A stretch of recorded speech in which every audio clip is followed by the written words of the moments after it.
enthralled with the TV commercials regarding the Peace Corps in the 1960s after JFK started this organization, and was surprised to see them again in 1994 after such a long absence, and was thinking this would be a refreshing change and an adventure from 20 years of medical research.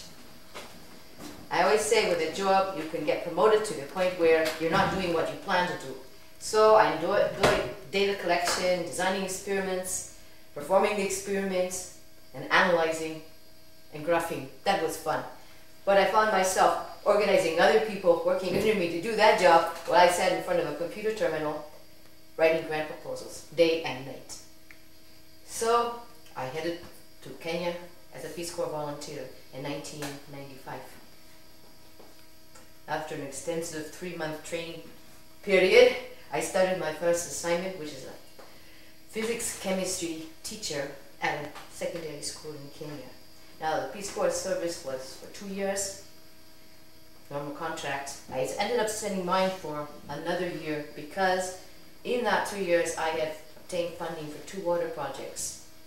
And there was a query about how am I going to manage this funds when it just arrived. So I was asked by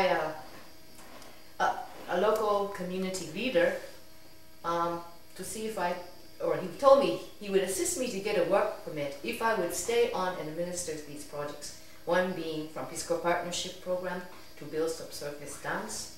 The area I stay in is inflicted with drought and famine about every few years, serious ones. I mean, so serious that you see half of the roofs missing on houses due to the fact that the animals have inadequate amounts of food and we have to feed them the roof, the thatched roof.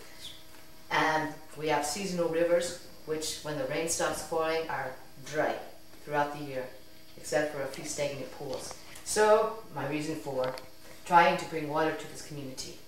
And as a teacher, I noticed at month end, the classrooms were emptied, kabisa. That means totally in Kiswahili. So empty desks are slow learners. I gotta do something about this. My best students are at home. So even with my small Peace Corps living allowance, I was assisting children to finish secondary school. Now, I was using my own personal funds and they were running out. So I decided to start a non-profit corporation to have others assist me in these 2 ends, providing water and education. So One Heart with Africa has 3 project categories. The first being education and improvement of school facilities, education, scholarships and provision of school facilities. Number 2, water and health. They kind of go together because if you don't have clean drinking water, you're not going to have good health. And the third is to help support our local craftsmen.